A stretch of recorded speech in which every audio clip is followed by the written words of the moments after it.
હાલ મહારાષ્ટ્રથી એક ખૂબ જ દુઃખદ સમાચાર સામે આવી રહ્યા છે। મહારાષ્ટ્રના જે ભંડારા જિલ્લામાં એક ઓર્ડનન્સ ફેક્ટરીમાં મોટો બ્લાસ્ટ થયો હતો અને આ અકસ્માતમાં 5 વ્યક્તિના મોતના સમાચાર સામે આવી રહ્યા છે। આ મૃત્યુઆંક વધવાની આશંકા વ્યક્ત કરવામાં આવી રહી છે અને આ ઘટના આજે સવારે 11 વાગે બની હોવાની માહિતી સામે આવી રહી છે। એક પ્રચંડ બ્લાસ્ટથી આખો વિસ્તાર હચમચી ગયો હતો। ઓર્ડનન્સ ફેક્ટરીમાં થયેલા વિસ્ફોટથી નાગરિકો ગભરાઈ ગયા હતા અને બ્લાસ્ટનું કારણ બહાર આવ્યું નથી। મળતી માહિતી મુજબ બ્લાસ્ટની તીવ્રતા એટલી તીવ્ર હતી કે તેનો અવાજ લગભગ 3 થી 4 કિલોમીટર સુધી સંભળાયો હતો। નાગરિકો ડરથી રસ્તાઓ પર ઉતરી આવ્યા હતા અને જ્યારે કેટલાક પોતાના ઘરની બહાર દોડી ગયા હતા। ભંડારા શહેર નજીક જવાહરનગર વિસ્તારમાં એક સરકારી ઓર્ડનન્સ ઉત્પાદન ફેક્ટરી છે અને આ ભયાનક વિસ્ફોટમાં અત્યાર સુધીમાં 5 લોકોના મોત થયા હોવાની માહિતી સામે આવી રહી છે અને વિસ્ફોટની ગંભીરતાને જોતા મૃત્યુઆંક વધવાની આશંકા છે।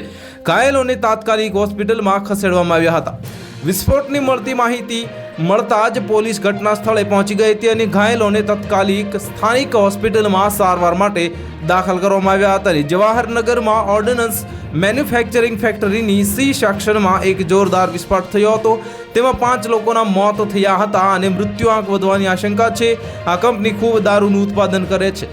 તો હાલ માટે આટલું જ। મળીશું નવી અપડેટ સાથે। જો તમને અમારા વિડીયો પસંદ આવતા હોય તો વિડીયોને લાઈક કરી દેજો, ચેનલને સબસ્ક્રાઇબ કરી બાજુમાં આવેલા બેલ આઇકનને દબાવી દો જેથી તમને આવા સમાચારની અપડેટ મળતી રહે।